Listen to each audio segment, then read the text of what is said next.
ज्योतिरेधि गणानां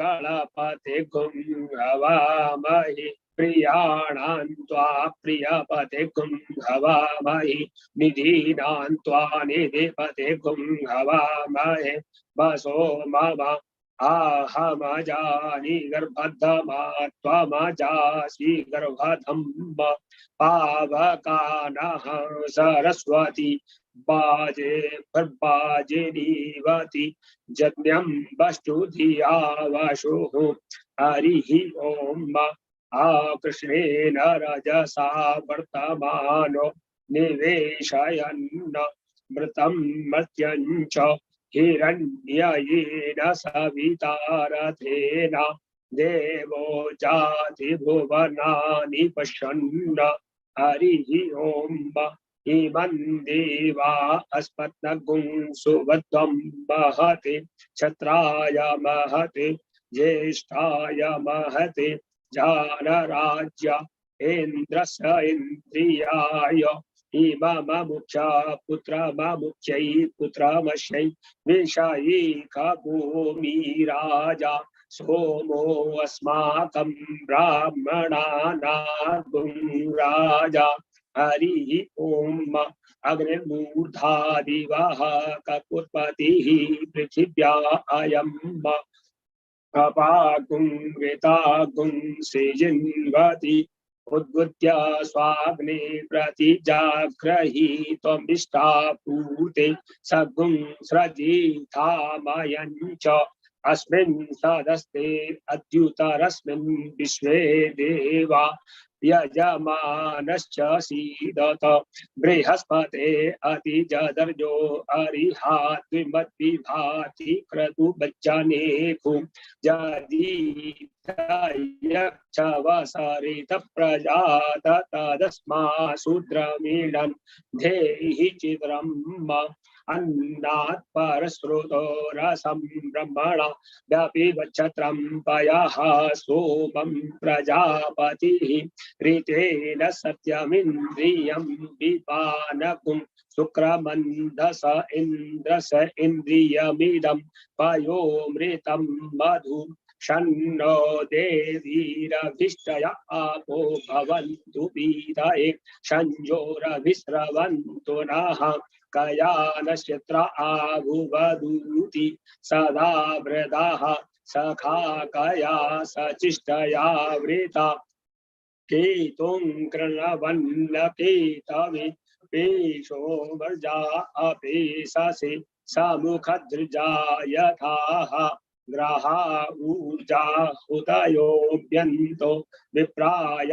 मतिम् तेखां वेशप्रियाणां गोहमिखमूर्जगुं समग्रवमुपयामग्रहीतो सीन्द्राय त्वाजुष्टं गृह्णामे खाते जोनिरिन्द्राय त्वा जुष्टतमम् असंख्याता सहस्राणि जय रुद्रा अधिभूम्याम् तेखागुं सहस्रयूजनेव धन्वानि तन्मसि इदं विष्णुर्विचक्रमे त्रेधा निदधे पदम् समूढमस्य पागुं सुरे स्वाहा श्रीशते लक्ष्मीश्च पत्न्या बहुरात्रे पार्श्वे नक्षत्राणि रूपमश्विनौ व्यात्तम् इष्टन्निखाणामुम्ब इखाण सर्वलोकम्ब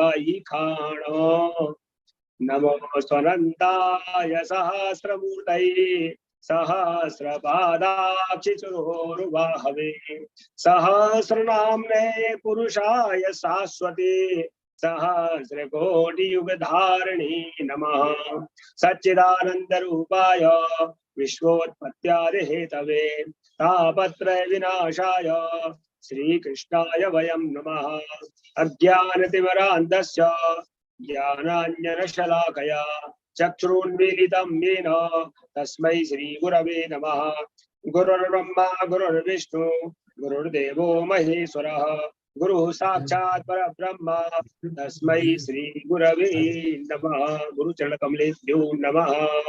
श्री कपूर साहब, केदार साहब, गुरु जी को मेरा ये पुष्पांजलि अर्पित है। जय गणपति। जय गणपति के पंडित जी। लगता है आपकी प्रार्थना में आज ओज बहुत था, और जो मुझे लग रहा था कि काफी लोग सोए हुए हैं जाके आ गए हैं वापस वहाँ पर। उम्मीद है कि बाकी और लोग जाके आ जाएंगे, क्योंकि अगले वक्ता भी ओजस्वी वक्ता हैं, और जो पंडित वास्तु शर्मा के नाम से ज्यादा फेमस प्रसिद्ध हैं। मेरे अनुरोध पे इस बार वो वास्तु पे नहीं बोलेंगे। उन्होंने विषय चुना है कि पंडित सतीश शर्मा जी ने वर्गा चार्ट के ऊपर आज आप लोगों को उसका कैसे इस्तेमाल किया जाए, कथन में किस प्रकार का प्रयोग होता है, अपने अनुभव के आधार पर और अपने ज्ञान के आधार पर आज आप लोगों को दिशा निर्देश देंगे। मैं पंडित सतीश शर्मा जी का एक बार फिर से हार्दिक अभिनंदन करता हूँ और स्वागत करता हूँ, और अनुरोध करता हूँ कि अब आप अपने वक्तव्य से लोगों को ज्ञान से प्रफुल्लित करें। पंडित जी, वैसे तो 45 मिनट का समय है, पर मेरा अपना इस सीरीज में नियम रहा है कि मैं किसी वक्ता को नहीं रोक रहा हूँ। आप जब अपने आप अपनी वाणी को आराम देना चाहेंगे, तब तक के लिए आपके पास समय है। स्वागत है आपका पंडित जी। नमस्कार। शुक्ला साहब नहीं है इसमें? नहीं, अभी शुक्ला साहब असल में इंडिया से बाहर है, तो वो समय उपलब्ध नहीं हो पा रहा, टाइम जोन में फर्क पड़ रहा है उनके। ठीक है, तो आपको, आपके चैप्टर को, ब्रिगेडियर साहब को, सबको, श्रोताओं को मेरा नमस्कार हो। और डिविजनल चार्ट तो मैंने इसलिए बोला कि सबसे आसान काम यही है कि जब कुछ भी तैयारी नहीं है तो डिविजनल चार्ट से बोलो। तो मैं छोटी छोटी कुछ चर्चाएं करूंगा। उनमें ये शामिल है कि कुछ नियम डिविजनल चार्ट्स के खिलाफ पड़ते हैं नाड़ी ज्योतिष के, उनकी हल्की सी चर्चा लाऊंगा। तो 7-8 टॉपिक मैंने से छोटे छोटे छांटे हैं जिन पे खाली चर्चा हो, और कोई बहुत गंभीर वाचन नहीं है मेरा। तो मैं स्टार्ट इस बात से ही करता हूं कि परंपरागत ज्योतिष में षोडश वर्ग की चर्चा है। ये षोडश वर्ग है, मैं स्क्रीन पे ला रहा हूं।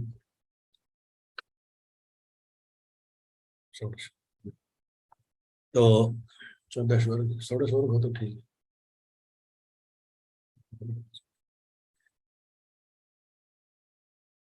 जबकि दक्षिण भारत में जब नाड़ी ग्रंथों में चर्चा करते हैं तो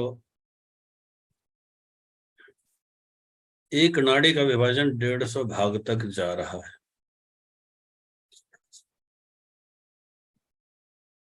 वो चार्ट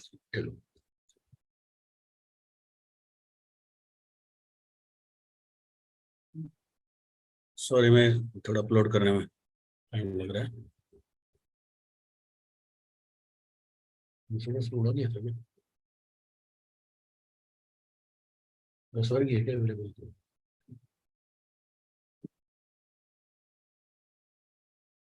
षोडश वर्ग नहीं है, भूल लो।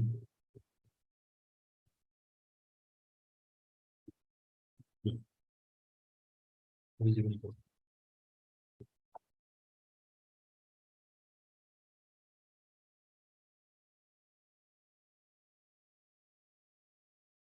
ये चार्ट विजिबल है क्या? जी सर, विजुअल है, विजुअल है, दिखाई पड़ रहा है। षोडश वर्ग में हम अधिकतम एक लग्न का 60 हिस्सा करते हैं, जबकि नाड़ी ज्योतिष में 150 हिस्सा है। तो क्या हम ये मान लें कि नाड़ी ज्योतिष में डिविजनल चार्ट्स का ज्यादा अध्ययन हुआ है और ज्यादा एडवांसमेंट है, अधिक सूक्ष्म हो गए हैं कि हम यहाँ लग्न का अधिकतम 60 हिस्सा पढ़ सकते हैं, जबकि नाड़ी ज्योतिष 150 का करती है, और उसमें भी एक नाड़ी का पूर्वार्ध और उत्तरार्ध की चर्चा होती है।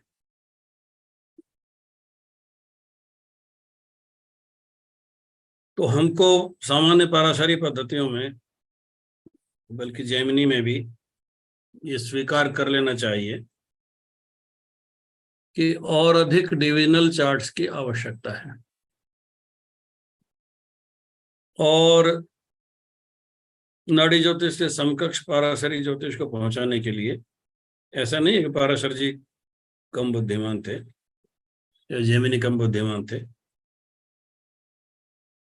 हर उसकी आवश्यकता होती है, जैसे आवश्यकता होती है उसके अनुसार ही प्रयोग किए जाते हैं और रिसर्च की जाती है।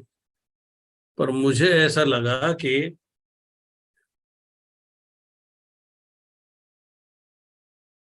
जैसे द्वादशांश और विंशांश के बीच में बहुत बड़ा गैप है, या विंशांश और चतुर्विंशांश के बीच में गैप है,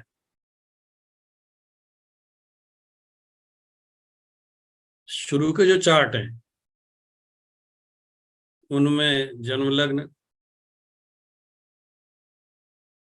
उसके बाद जैसे 10-10 डिग्री के 3 टुकड़े बनाए गए, फिर चतुर्थांश बनाया गया, सप्तांश बनाया गया, नवांश हुआ, दशांश हुआ, द्वादशांश हुआ।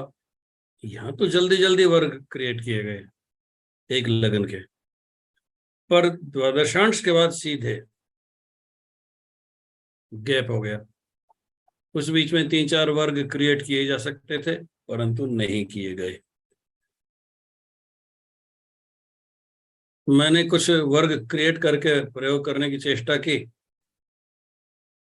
तो मुझे लगा स्कोप तो है, पर एक बड़ी स्टैटिस्टिकल रिसर्च की जरूरत पड़ेगी और हमें उस पर काम करना चाहिए। आईकास में आप देख रहे हैं कि हमारे श्रद्धेय केदार जी, जस्टिस कपूर, जिनकी मेमोरी में हम सब ये आप कर रहे हैं, उन्हें प्रणाम करते हुए, ये ऑर्थोडॉक्स एस्ट्रोलॉजी के एक वर्ग था, जो ऑर्थोडॉक्स पीपल, पर थोड़ा थोड़ा इनोवेटिव हो गए थे, कुछ बातें करने लगे थे, कुछ नई रिसर्च उन्होंने देने की चेष्टा की थी। पर इस रिसर्च को बहुत आगे तक ले जाने के लिए आवश्यकता है कि डिविजनल चार्ट्स के जिन भागों में बहुत ज्यादा गैप है उन पर काम किया जाए और स्टैटिस्टिकल वर्क किया जाए। तो मैंने जब भी कभी भी आपसे मुखातिब हुआ हूं तो हमेशा कोशिश की है कि नई पीढ़ी को रिसर्च की जिम्मेदारी दी जाए और मांग की जाए। शुक्ला साहब से मैं हमेशा ही निवेदन करता हूँ कि एक रिसर्च ग्रुप क्रिएट कर दीजिए। तो एक पॉइंट तो ये हुआ कि नाड़ी ज्योतिष और पाराशरी सिस्टम्स में डिविजनल चार्ट्स में जो अंतर है उसको पूरा करने के लिए रिसर्च का काम हम लोगों को करना चाहिए। आप हम सब लोगों को चाहिए कि इंडिविजुअल लेवल पर कुछ ना कुछ एक नया पैरामीटर कायम करके करना शुरू कर दें और जरा सा भी रिजल्ट मिले उसको आगे फॉरवर्ड कर दें, ग्रुप में ले आवें, संस्था पे ले आवें। अब मैं नवांश कुंडलियों पर आता हूँ, डिविजनल चार्ट्स पर। देखिए ये 16 टुकड़े हैं।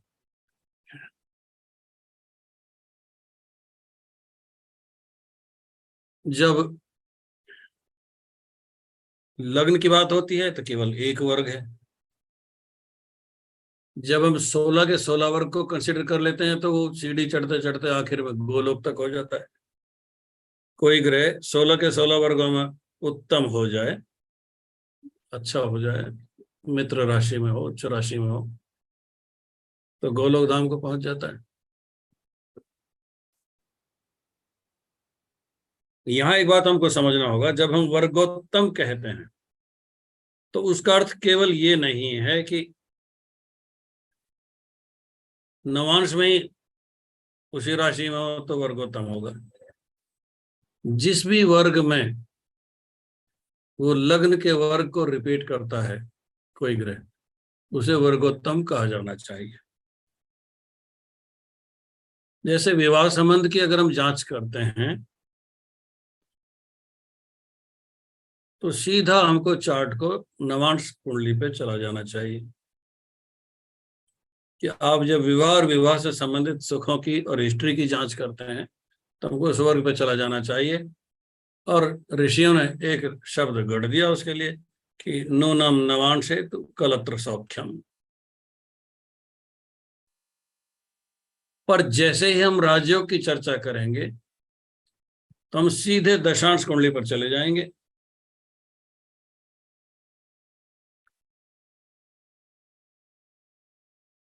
और अगर ये पाए कि दशांश कुंडली में एक ग्रह उसी राशि में बैठा है जिसमें कि वो जन्म लग्न में बैठा है, हम उसको वर्गोत्तम डिक्लेयर कर देंगे।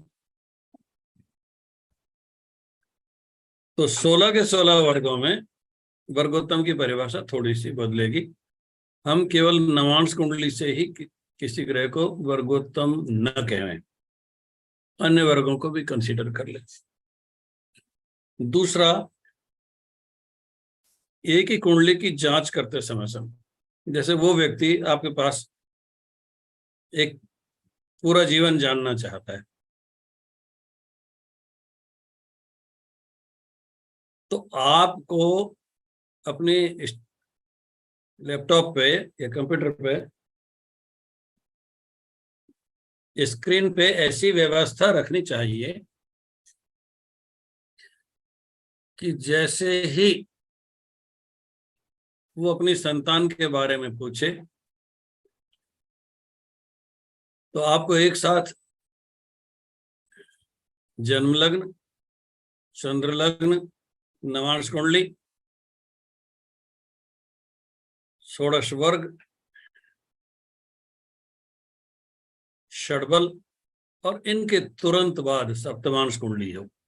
इतने चार्ट अभी स्क्रीन पर रहने चाहिए एक साथ बोलने के लिए, 1 सेकंड में सबका रिव्यू हो जाए।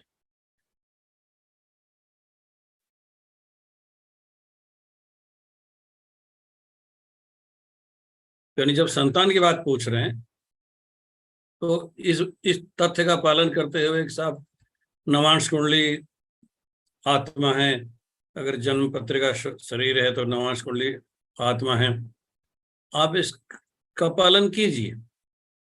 फिर भी आप सप्तमांश कुंडली खोल लीजिए और सप्तमांश कुंडली को देखने के बाद पूरी तरह उस पर निर्भर हो जाइए।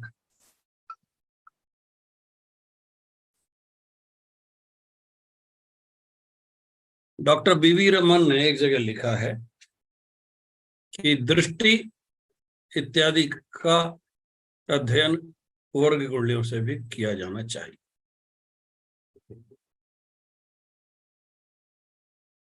यहां तक तो ठीक है, क्योंकि डिविजनल चार्ट्स में ग्रहों के अंश एंगुलर डिस्टेंस चेंज हो जाती है। जो दो ग्रहों के बीच में कोणीय दूरी लग्न में है वो नवांश कुंडली में नहीं होती। डॉक्टर बीवी रमन ने ऐसा क्यों कहा उसका तो मुझे ज्ञान नहीं है, पर जब ग्रहों की युति या संबंध की हम खोज करते हैं डिविजनल चार्ट्स में तो नियमों की पुष्टि होती हुई दिखती है।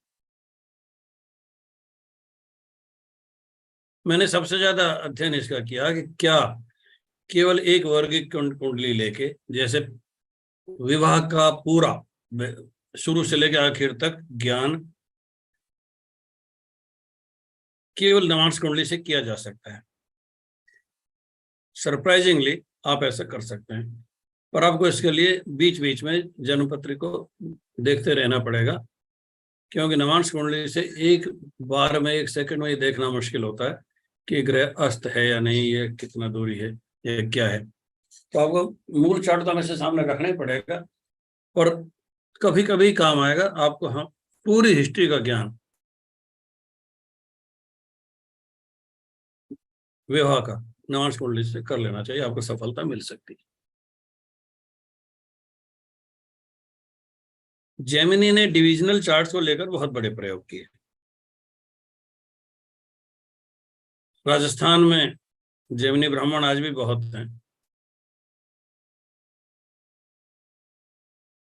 और जैमिनी ऋषि का राजस्थान से बहुत संबंध रहा है, क्यों पाराशर जी तो राजस्थान में थे ही थे, और पहले तो वेदव्यास जी राजस्थान में बहुत आते रहे,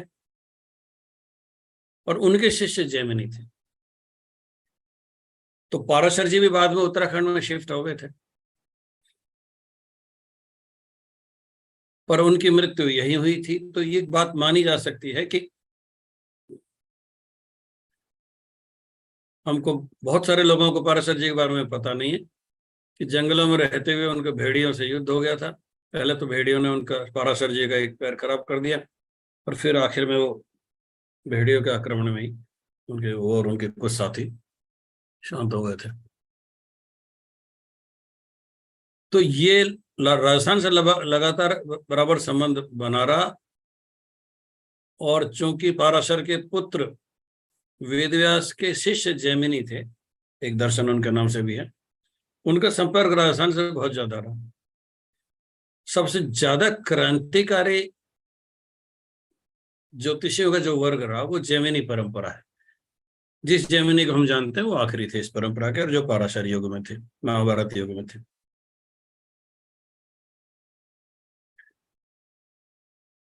पाराशर जी तो राजा विराट से 15 किलोमीटर की दूरी पर ही था उनका आश्रम, जहां हम लोग जाते रहे।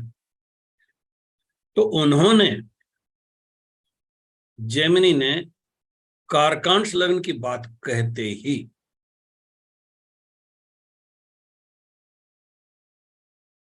आत्माओं में भी श्रेष्ठ, जो ये है ना कि साहब लग्न अगर शरीर है तो नवांश कुंडली आत्मा है, उस आत्मा का भी श्रेष्ठ अंश कारकांश लग्न के रूप में चुना, उसको प्रोजेक्ट किया, सामने रखा। और हम सब जमा जानते हैं कि कारकांश, केवल कारकांश कुंडली से इतनी भविष्यवाणी इतनी तेज गति से की जा सकती है जैसे कि कोई कंप्यूटर से की जा सकती है। मैंने अपने विदेशी प्रवासों में जब बहुत क्विक आंसर देना चालू किया तो मेरे को जेमिनी की बहुत ज्यादा मदद मिली। के.एन. राव ने उन दिनों जेमिनी को सिर पे बैठा रखा था, वो प्रचार प्रसार किया, काम कर रहे थे। चारदशा पर उनके जो प्रयोग थे उसमें मैंने बहुत ज्यादा टीका टिप्पणी की थी, उनसे बहुत ज्यादा बहस की थी, और उनके साथ हर ट्रिप जो हम करते थे उसमें ये तलाश कर लेते थे। वहीं पर वर्ग कुंडलियों को लेकर के.एन. राव के साथ एक यात्रा मेरी उदयपुर की हुई। विषय यात्राओं से एक यात्रा ऐसी थी जिसमें नाड़ी ज्योतिषी ने, यहाँ उत्तर भारत में भृगु ज्योतिषी कहते हैं, उसने मेरी कुंडली को देख के एक बात कही कि इनके नवांश कुंडली में सारे केंद्र भरे हुए हैं और इसलिए ये विश्व विख्यात हो। और उसी रीडिंग के आखिर में एक बात उन्होंने ये कही थी कि वर्तमान कुंडली और वर्तमान नवांश लग्न से ये विश्व विख्यात नहीं हो सकते, इसलिए इनकी कुंडली, अगर इन्होंने कई देशों की यात्रा की है तो इनका और निर्णय कश्यप संहिता से किया जाएगा।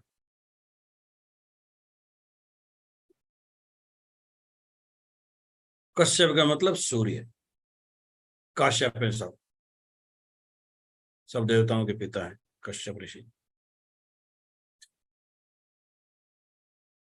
तो कश्यप संहिता क्या कहेगी मेरे बारे में, मुझे बड़ा आश्चर्य हुआ कि मैं ये समझता था कि साधारण भृगु ज्योतिषी जो कहते हैं उसमें नवांश कुंडलियों का जिक्र नहीं आएगा, पर मेरी कुंडली में तो स्पष्ट आ गया कि चारों केंद्र भरे हुए हैं, जो सच भी है। केंद्र चौंके, या अब ये अगली बात क्या कहना चाहता है। अब हमारा सारा फोकस हो गया कि अगली बार जब ये बताएगा, 3 महीने बाद का टाइम दिया, ये कश्यप संहिता मेरे बारे में क्या कहती है। हम लोग इस बार में 4-5 बार मिले और तर्क वितर्क करते रहे क्या आने वाला है। मेरी ओपिनियन ये थी कि या तो सायन ज्योतिष की बात करेगा या मेरी सूर्य कुंडली की बात करेगा, जो कि बहुत सशक्त है क्योंकि सूर्य के साथ 3 ग्रह और हैं। मिथुन राशि में 4 ग्रह एक साथ ही हैं, जो मेरी जन्मपत्रिका की ताकत है, ज्योतिष की ताकत। तो कश्यप संहिता जब खुली तो वही बात आई कि उन्होंने ये बात कह दी।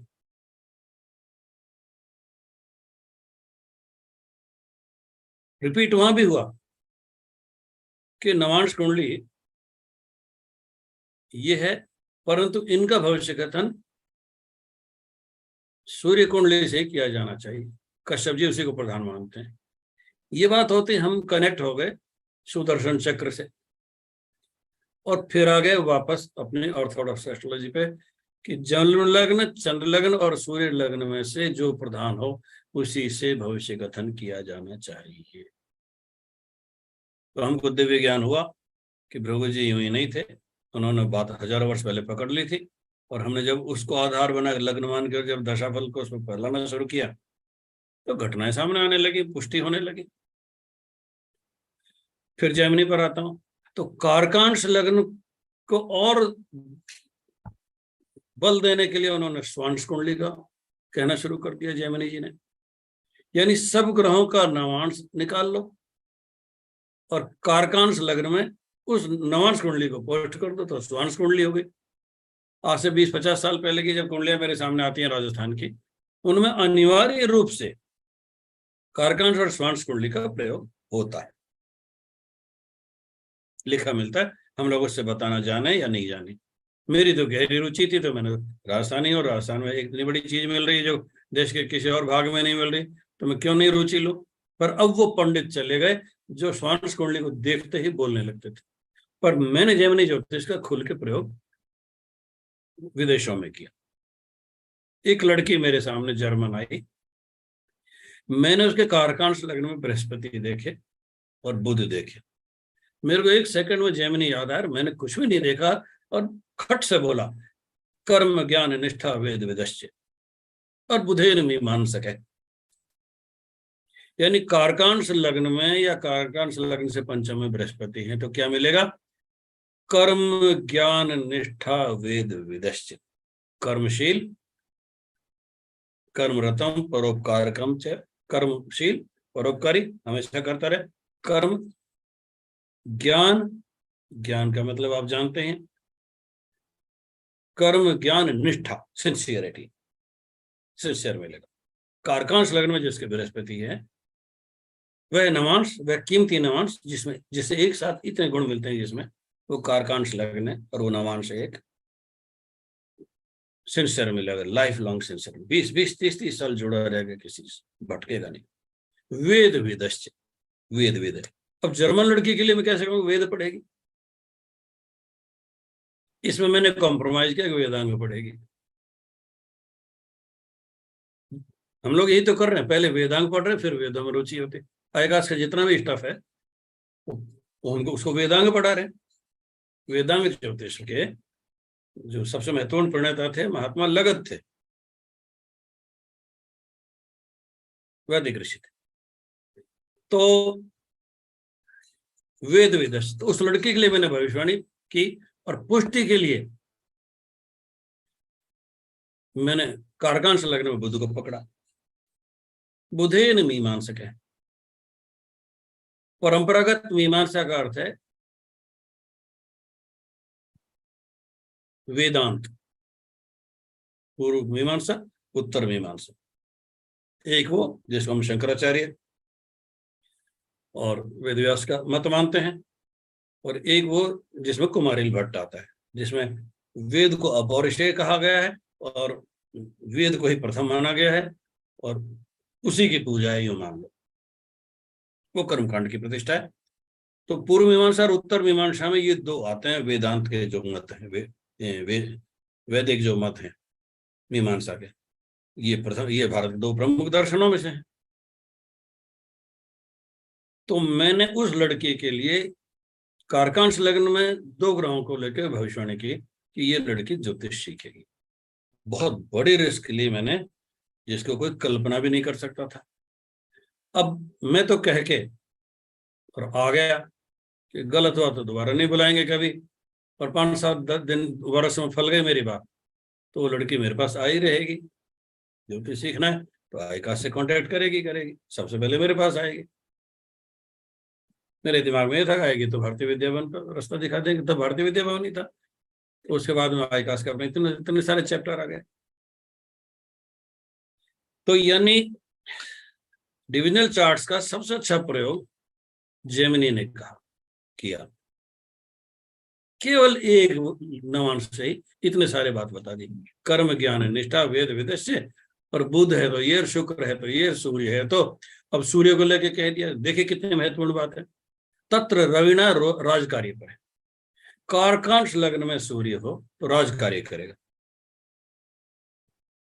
मेरा दिमाग खटका, जेमिनी क्या कह रही है? राजकार्य करेगा मतलब राजा नहीं बनेगा। गौर करें, तत्र रविना राजकार्य, तत्र कहते हैं लग्न, राजकार्य करेगा, राजा नहीं बनेगा। सेनापति बने, प्रधानमंत्री बने, मंत्री बने, कुछ भी बने, पर राजा नहीं बने। अरे ये तो योग प्रतिबंधक हो गया, ये तो राजयोग नहीं दे रहा, ये तो राजयोग को सीमित कर रहा है। तो जेमिनी के नवांश कुंडलियों पर, डिविजनल चार्ट्स पर अध्ययन की पराकाष्ठा है कि वो इतनी बड़ी बात कह सके। जब एक लग्न से इतनी बात कह रहे हैं तो स्वांश कुंडली से तो क्या क्या नहीं कह सकते हम लोग। पर हमारी रिसर्च स्वांश कुंडली के अन्य वर्गों पर कम है, अन्य भावों पर कम है, जिसको हमको करना है। अब जो नई पीढ़ी है, जो लोग आएंगे, वो इस विषय पर ध्यान देंगे। अब मैं वर्ग कुंडलियों के लिए कुछ और बातें कहता हूं। वो चार्ट लाए, इस चार्ट को देखिए, सबको नजर आ रहा है? अपलोड कर दिया मैंने। सबसे पहले ये देखें, ये चार्ट आपका जरूर होना चाहिए भविष्यवाणी करने से पहले। मैंने बहुत अध्ययन किया और यह पाया कि जब तक एक वर्ग में हो तो लग्न कहलाती है, दो वर्ग में कोई ग्रह हो अच्छा, यानी मित्र वर्ग तक, स्वराशि, उच्च राशि और मित्र वर्ग तक लिया जाता है इसमें। दो में हो तो भेदक है उसकी संज्ञा, तीन में है तो कुसुम है, चार वर्गों में है तो नाग पुष्प है। ये नाग पुष्प से एक्टिवेट होने चाहिए होते हैं ग्रह। यहां तक तो रखते हैं आपको गांव में, आपके प्रसिद्ध हो जाओगे, दो या तीन ग्रह कुसुम संज्ञा में हो। पर जब आपको गांव की सीमाओं से, तहसील की सीमाओं से बाहर निकाल के ले जाना चाहते हैं ना ग्रह, राज्य में प्रसिद्ध करना चाहते हैं, तो ये नाग पुष्प तो कम से कम होना ही चाहिए। यानी एक ग्रह को 16 वर्गों में कम से कम 4 वर्गों में उत्तम होना ही चाहिए। जिले से बाहर निकालनी है आपकी प्रसिद्धि को। आप डिस्ट्रिक्ट चैंपियन हो जाओ, डिस्ट्रिक्ट मजिस्ट्रेट हो जाओ, डिस्ट्रिक्ट कलेक्टर हो जाओ। डिस्ट्रिक्ट कलेक्टर का नाम तो चलो राज्य में जाने लगता है, पर बहुत सारे ऐसे हैं आप जिले तक सीमित रहेंगे। नाग पुष्प, एक ग्रह नाग पुष्प में होगा तो वो ग्रह अपने सब्जेक्ट में आपको जिले में प्रसिद्ध कर देगा। कंदुक होते ही आप चेष्टा करने लगते हैं, यानी 1 2 3 4 5, कोई एक ग्रह अगर 5 वर्गों में उच्च राशि में है, मूल त्रिकोण में है, स्वराशि में है, या परम मित्र की राशि में, तो कंदुक हो जाएगी उसकी संज्ञा। वृत्त पराशर होरा शास्त्र में ये डिविजनल चार्ट इसी रूप में उपलब्ध है। चार्ट स्टाइल में हमने बना दिया, पर वहां सारे नहीं मिल जाएंगे आपको। यहां आप राज्य की सीमाओं से बाहर निकलने की चेष्टा करते हैं। अगर आपका एक ग्रह है तो उस ग्रह के सब्जेक्ट में आप प्रसिद्ध होने लगेंगे। अगर आपके 5 ग्रह हो गए जो कंदुक कैटेगरी के हैं, तो निश्चित रूप से आप अति प्रसिद्ध होने लगेंगे। पर होगा ये कि आप जैक ऑफ ऑल ट्रेड्स हो जाएंगे। मास्टर ऑफ नन होना है जैक ऑफ ऑल ट्रेड का मतलब। पर मास्टर ऑफ वन अगर आप होंगे तो आपको कोई एक ग्रह तो चाहिए जो आपको केरल की संज्ञा में लेके आए।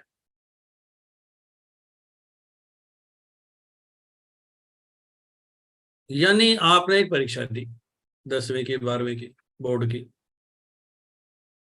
उसमें से 4 में तो आपके 60-70% आए। एक ऐसा हुआ जिसने आपको 85-90% दे दिया, तो सारी सामर्थ्य को आपको उठा ले गया वो एक ही ग्रह, एक ही पेपर। और आप उसमें एक में भी केरल में आ गए तो ये मान के चलना कि आप अपनी छाप एक राज्य स्तर की आबादी पर छोड़ रहे हैं।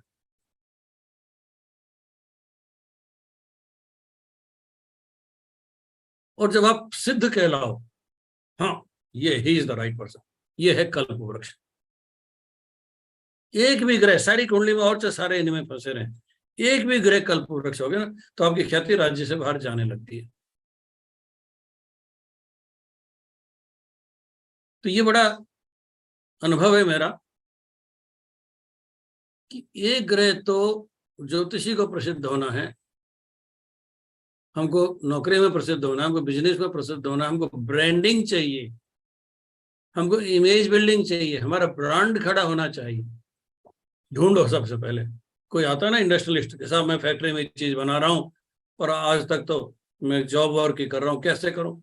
मैं सबसे पहले इस सारणी पे जाता हूँ, देखता हूँ कि इसका कोई ग्रह कल्प वृक्ष में आया कि नहीं, और जैसे ही कल्प वृक्ष में नजर आई मैं कह देता हूँ यस, अब तुम अपने ब्रांड से चीज बनाना शुरू करो। साल 2 साल 3 साल में जब भी तुम्हारी कोई अच्छी अंतर्दशा आएगी, नवम भाव की, दशम भाव की, पंचम भाव की, लग्न की, तुम्हारा ब्रांड फेमस होने लग जाएगा। ये बिल्कुल भी इनोवेटिव नहीं है, हजारों साल पहले ऋषि कह चुके हैं, खाली हमारी नजर नहीं है कि इसको देखने की टेक्निक कैसे निकालें। आईकास की सबसे बड़ी उपलब्धि यही रही है कि हमारे बड़े लोगों ने डिविजनल चार्ट्स पर ध्यान दिया और उनसे कैसे देखें घटनाओं को, और उसको तलाश करना शुरू किया। तो इंडिविजुअल चार्ट से अलग मैं समन्वित रूप से इस पद्धति में ज्यादा भरोसा करने लगा हूं, क्योंकि मुझे ज्यादा दिमाग नहीं लड़ाना पड़ता।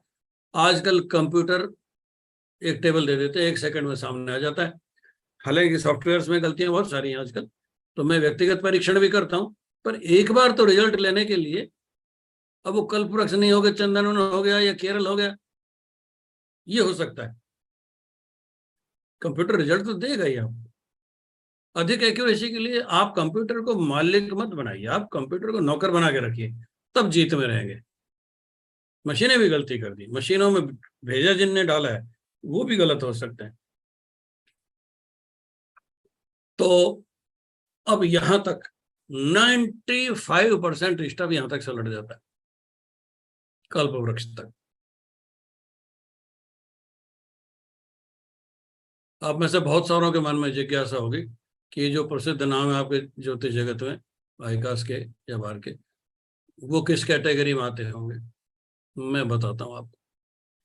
मेरा एक ग्रह कल्प वृक्ष में है और बाकी 3-4 ग्रह इसमें या इसमें है। इन्हीं ने इतना कर दिया। अरे यहां तक होने तक तो भगवान हो जाएंगे, यहां होने तक इंद्र हो जाएंगे, शक्र सिंहासन, शक्र इंद्र को कहते हैं। यहां होने पर देवता हो जाएंगे, यहां होने पर यक्ष किन्नर गंधर्व हो जाएंगे। ये उच्चैश्रवा था, कलयुग में चेतक घोड़ा है। चेतक को इतनी प्रसिद्धि मिली जितनी साधु संतों को भी नहीं मिलती, इतनी श्रद्धा है लोगों की वहां। सारे हिंदुस्तान में नाम गया हुआ चेतक का।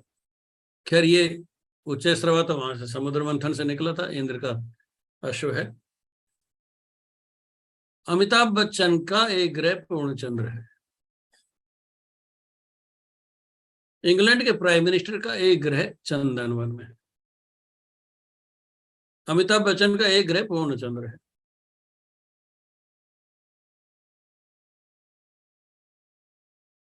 अब देखिए आप, सतीश शर्मा में जिसका एक ग्रह कल्प वृक्ष में और अमिताभ बच्चन में 1 और 1000 का फर्क होगा, 1000 टाइम्स हायर।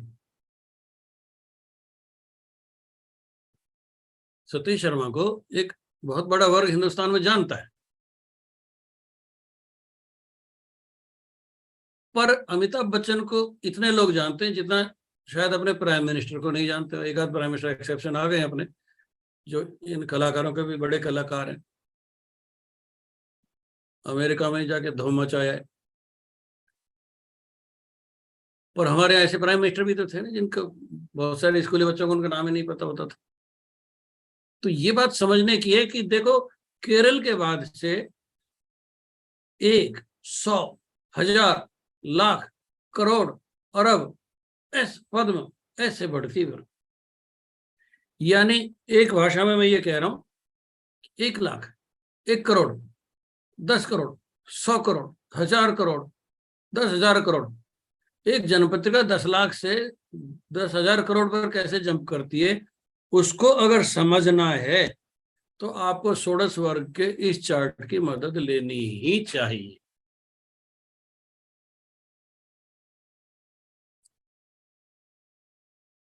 चतुर्वेदी जी, आपसे आग्रह है कि इस पर भी एक बार आप अपने यहाँ से करा, आप कुछ ना कुछ करते रहते हैं। 10-10 कुंडलियों के दीजिए आप लोगों को कि देखो किन के कल्प वृक्ष से ऊपर है। केरल से ऊपर आदमी असाधारण होने लगता है। और 16 वर्ग, 10 वर्ग में नहीं, 16 वर्ग में लीजिए, वहां सही पकड़ में आता है। अब मैं एक टॉपिक और लेता हूं, नवांश कुंडली की ताकत बताने के लिए। कोई ग्रह संधिगत हुआ, और ऑर्थोडॉक्स एस्ट्रोलॉजी में ये कहा गया कि साहब संधिगत हो गया तो इसलिए ग्रह, इसका बल शून्य हो गया।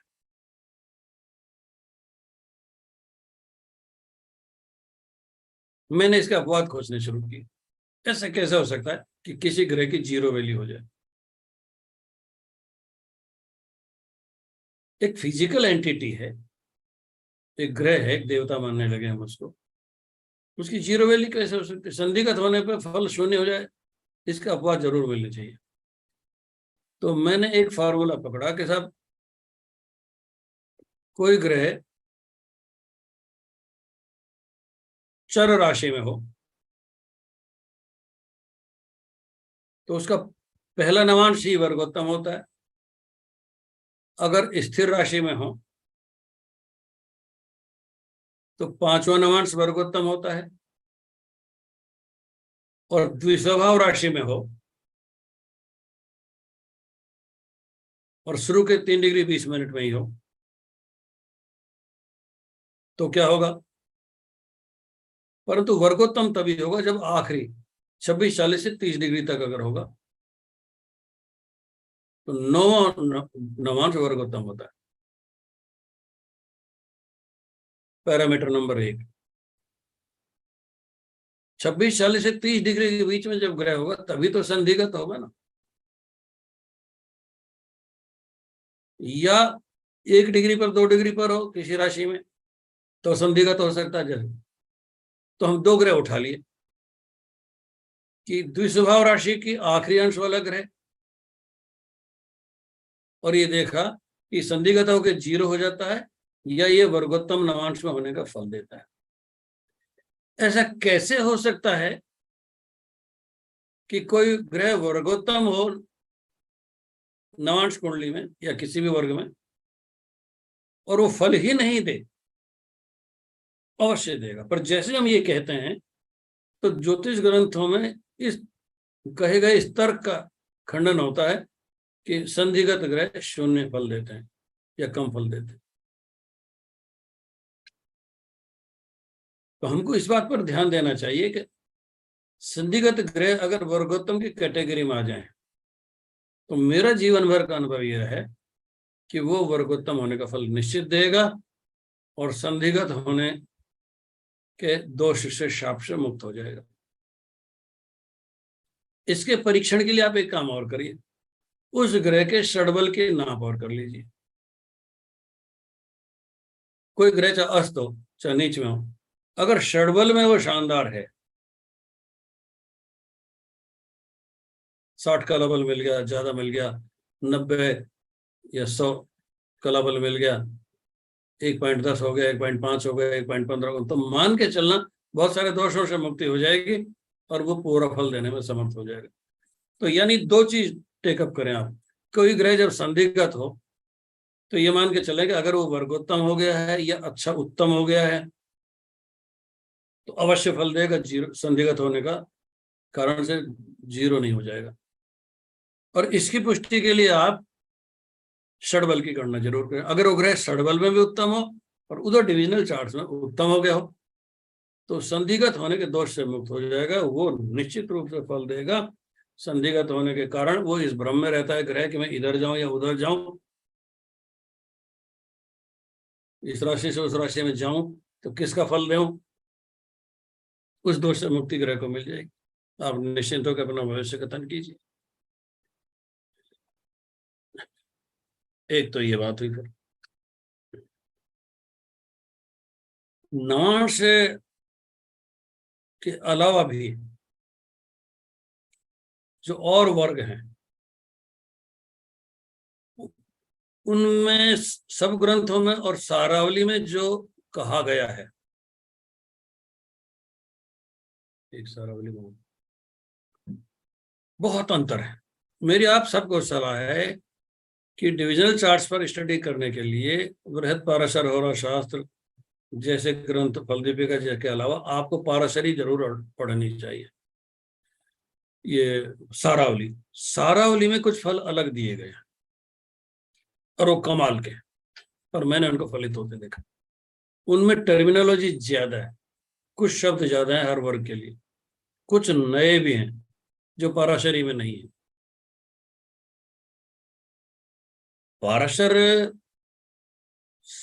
यूं समझ सकते हो कि जिसने पाराशरी नहीं पढ़ी उसने क्या ज्योतिष की। एक अपना अपना संपूर्ण ग्रंथ है। फिर भी लोगों ने रिसर्च की और रिसर्च करके, मैं 1 सेकंड के लिए, क्योंकि बहुत वीआईपी कॉल है। सर नमस्कार। हाँ, शैलेंद्र जी क्या भेजा है, आप वहां बता रहे हैं।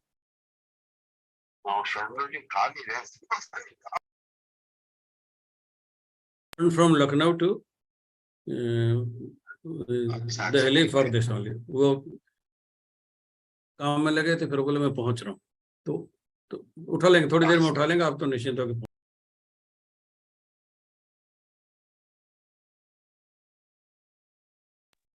सॉरी, अपने पूर्व सेनाध्यक्ष जनरल वीके सिंह का फोन था, जो मिनिस्टर भी हैं, तो मेरे को उठाना पड़ा।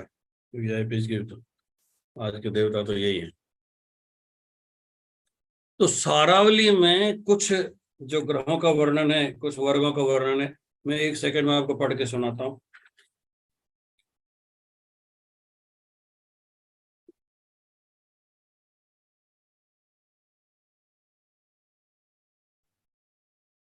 तो चैप्टर और श्लोक नंबर भी बता दीजिएगा सब प्लीज।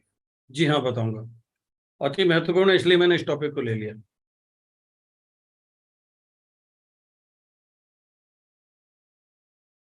मेरे पास डॉक्टर मुरलीधर चतुर्वेदी का एडिशन है और इसका 5म अध्याय में वर्गों का विवरण आता है। पढ़ के 1-2 श्लोक सुनाता हूं। द्रेष्काण बल के लिए, स्वद्रेष्काण बले नाहीनो गुण भाजनम ग्रह कुरुते, स्वनांशक बल युक्त है करोति पुरुषम प्रसिद्धम च। क्या कहते हैं? अपने द्रेष्काण बल से युक्त ग्रह हो तो गुणवान, और अपने नवांशगत बल से युक्त ग्रह हो तो प्रसिद्ध होता है। करोति पुरुषम प्रसिद्धम च, पुरुष को प्रसिद्ध कर देता है। जन्म से प्रसिद्ध नहीं होता, अपने कर्म से वो प्रसिद्ध होता है। अब सप्तांशक बल का और द्विंशांश बल का एक ही श्लोक में है। सप्तांशक बल सहित है साहसिकम वित्त कीर्त्याढ्यम। सप्तांशक बल से युक्त हो तो वित्त और कीर्ति दोनों बनती है। और द्विशांश बल समेत है कर्मरतम परोपकारकम। कितना कीमती शब्द है ये।